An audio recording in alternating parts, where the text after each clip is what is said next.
Vamos a escuchar a la Virgen, a María Inmaculada, qué nos quiere decir en este final del día de su fiesta y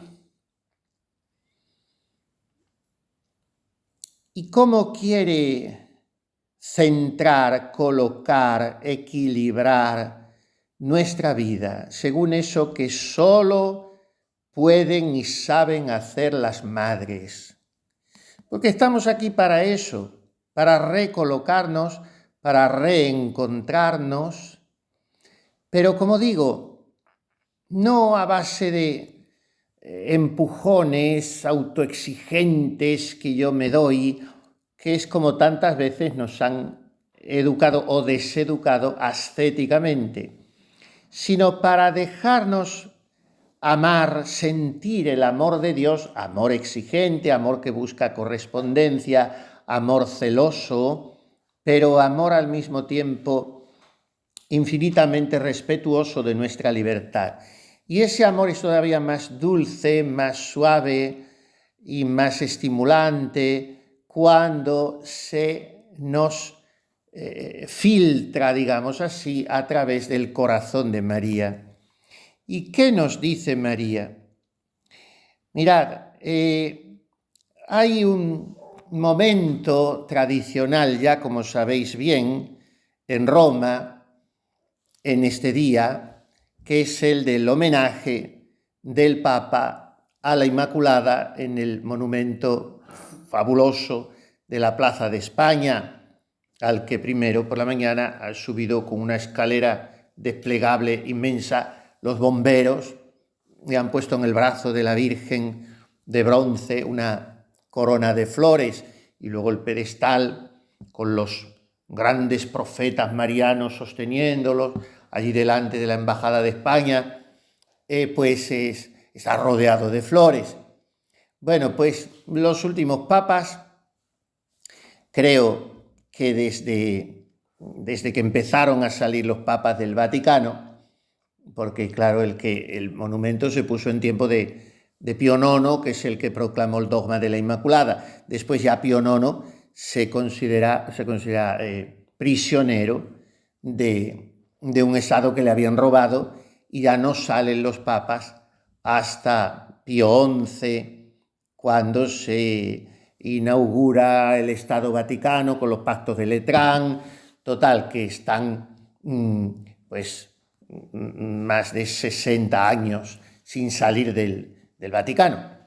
Y cuando empiezan a salir, van allí esa tarde del día de hoy los papas ante el monumento.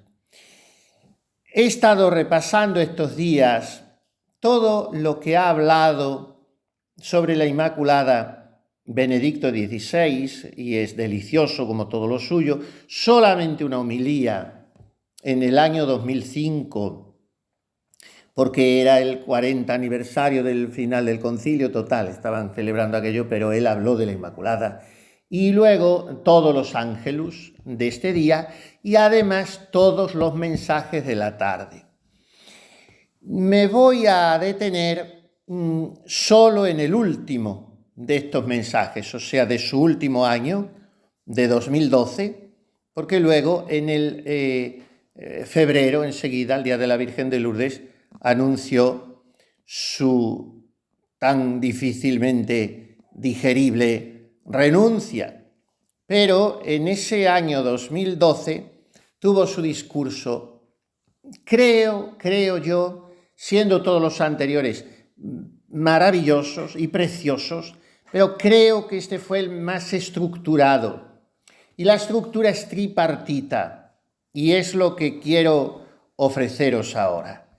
3 recados de parte de la Santísima Virgen: silencio, gracia y alegría. Eso quiere dejarnos ella como música de fondo al final de este día suyo y al inicio de estos días nuestros, que van a ser suyos también. Y entonces empieza hablando Benedicto de que el momento álgido de la vida de María, el de la encarnación, el momento en que Dios se hace hombre en su seno, está envuelto en un gran silencio. De manera que ese diálogo entre el mensajero divino y la Virgen Inmaculada pasa completamente inadvertido. Y es un acontecimiento que, si sucediera en nuestros tiempos, no pasaría a los periódicos ni a las revistas, porque lo verdaderamente grande a menudo pasa desapercibido. Y ese silencio en que se envuelven las cosas grandes es lo verdaderamente fecundo, mucho más, incomparablemente más, que la agitación frenética que caracteriza nuestras ciudades y que engendra ese activismo enloquecedor, alienante, que nos hace incapaces de detenernos y de escuchar el silencio en que Dios quiere hablarnos. Porque María estaba en silencio, porque estaba totalmente recogida, es por lo que pudo escuchar la voz de Dios, porque en ella no hay obstáculo que la separe de Dios. Y de aquí extrae el Papa una interpretación, claro, teológica, que es que este es el significado del ser de María sin pecado original, que su relación con Dios está libre de la menor fisura, del menor escollo, que no hay separación, no hay sombra de egoísmo, todo es sintonía, compenetración entre Dios y ella, que su pequeño corazón humano está totalmente centrado, colocado en el gran corazón de Dios. Por eso, la voz de Dios, el mirar a María nos enseña, nos recuerda que la voz de Dios no se puede escuchar en medio de los ruidos ni del estruendo, y que el proyecto de Dios sobre mi vida personal, sobre mi vida social, sobre mi vida matrimonial, pero cuando digo personal es matrimonial, porque como digo ya no se puede separar, ese proyecto de Dios yo no lo percibiré permaneciendo en la superficie, sino bajando a un nivel más profundo, al que pierdo la costumbre de bajar cuando me voy apartando de la familiaridad con el silencio. Y ahí es a donde María nos invita a descender, a bajar humildemente como ella, al silencio interior para sintonizar con la acción de Dios. De manera que primera palabra de María, silencio. Segunda cosa que nos dice la Inmaculada, que la salvación del hombre no es obra del hombre. No viene de la técnica, de los avances científicos, de la ideología, sino que la salvación del hombre es obra de la gracia. ¿Y qué quiere decir gracia? Y entonces Benedicto XVI no sale con la definición del catecismo tradicional. La gracia es un ser divino que nos hace hijos de Dios y herederos de la gloria. La gracia nos da una participación física en el ser de Dios. La gracia es ser hijos en el Hijo, participando de su vida, en fin.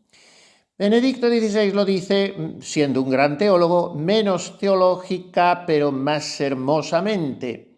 Gracia quiere decir el amor en su pureza y belleza. Es Dios mismo como se ha revelado, y María es llamada la llena de gracia. Y por eso nos recuerda que el poder del amor de Dios es más fuerte que el mal, y que ese amor de Dios puede llenar los vacíos que provoca en mí el egoísmo. Vacíos, dice el Papa, que pueden llegar a convertirse en infiernos, porque la vida humana por el egoísmo es como arrastrada hacia abajo y hacia la nada, privada de su sentido y de su luz. Y los remedios que ofrece el mundo para llenar estos vacíos, pues en realidad lo que hacen es ampliarlos. Y solo el amor puede llenar el vacío, pero no un amor cualquiera, sino un amor que lleve en sí la pureza de la gracia y que pueda introducir en los pulmones intoxicados aire fresco y oxígeno puro. En tercer lugar, ¿qué nos dice María después de habernos susurrado al oído del alma? Silencio y gracia, con mayúsculas. La tercera palabra que nos dice María es alegría. Una alegría que solo puede tener su asiento en un corazón liberado del pecado, porque el pecado lleva consigo una tristeza negativa que induce a cerrarse en uno mismo. Y la gracia trae la verdadera alegría.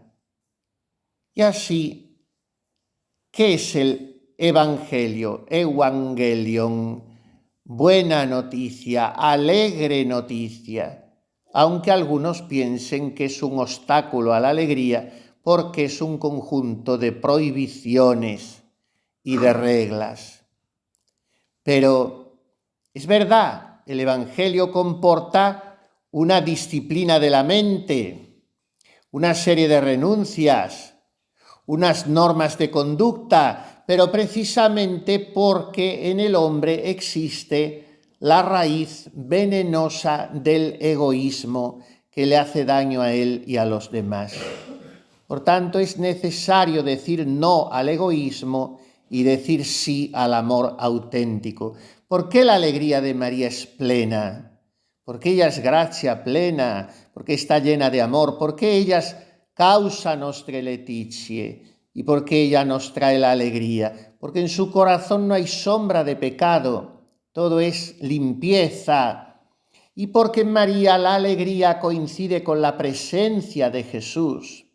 Ella está siempre con él, Jesús concebido y llevado en su seno, después Jesús niño confiado a sus cuidados maternales, después Jesús adolescente y joven y hombre maduro, siempre con Jesús, y a ese Jesús a quien ve partir de su casa, lo sigue a distancia, después la cruz, la resurrección, pero siempre, siempre Jesús es la alegría de María.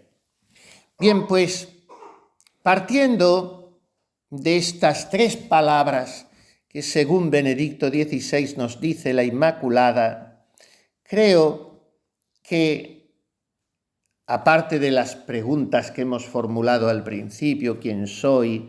¿A qué vengo? ¿Qué he hecho por Cristo? ¿Qué debo hacer por Él?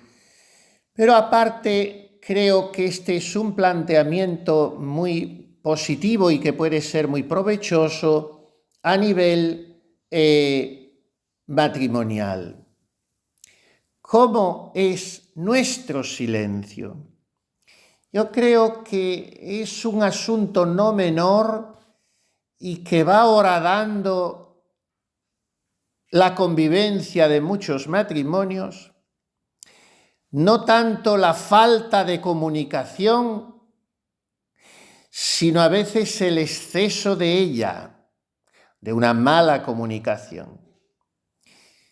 Lo mismo que nos gusta una liturgia que deje mucho espacio al silencio, porque el palabreo nos martillea, nos agota, pues tiene que gustarnos una liturgia familiar, esponsal, paterno-filial, que respete mucho los espacios de silencio y de privacidad del otro, que no son huidas, que no son espacios de egoísmo, hay que distinguir, que no son encapsulamientos del otro en su mundo, sino que son espacios necesarios para el crecimiento interior del otro.